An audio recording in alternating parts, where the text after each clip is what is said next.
তোমরা কেমন আছো? আজকে আমার নতুন ইউটিউব চ্যানেলের প্রথম ভিডিও। তোমাদের এটা সেলাই শিখতে খুব সাহায্য করবে। যারা নতুন সেলাই শিখছে তাদের খুব উপকারে আসবে। সেলাই মেশিন কীভাবে চালাতে হয়, এটা আমার ছোট সেলাই মেশিন, এটা অনেক পুরনো সেলাই মেশিন। তো প্রথমে দেখো আমরা কী করে সুতো লাগাচ্ছি।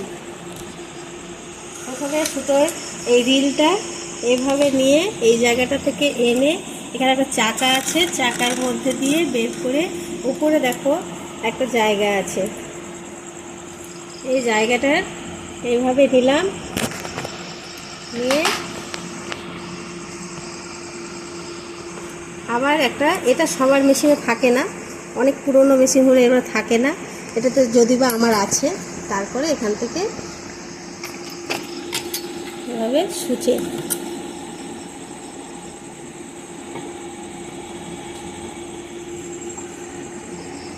এরকম করে সুচে পরিয়ে দিলাম।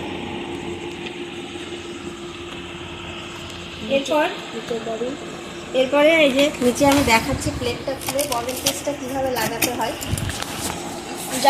যারা এভাবে ধরে নিয়ে এই যে এইরকম, এই যে একটা ববিনের এই ডাঁটটা, এখানে একটা ঘাট আছে, ওই ঘাটের মধ্যে বসিয়ে নিয়ে এরকম করে বসিয়ে নিয়ে আটকে দিলে লেগে গেল, আর খুলবে না।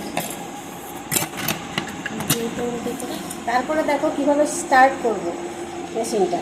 এই যে দেখতে পাচ্ছি এই চাকাটা সবসময় নিজের দিকে ঘোরাতে হবে, সামনের দিকে। নিজের দিকে ঘোরালেই সেলাই ঠিক করবে, সুতো কাটবে না। আর যদি এই চাকাটা উল্টো দিকে ঘুরে তাহলে সেলাই কেটে যাবে।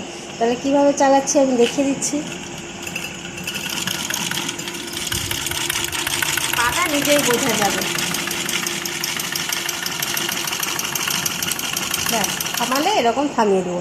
আবার কিভাবে করব, নিজের সামনের দিকে টানবো, ডান হাত, আমাদের বাঁ হাতে চাকা থাকবে আর ডান হাতে সেলাই করব। ঠিক আছে, আজকে এতটুকুই। শুভরাত্রি।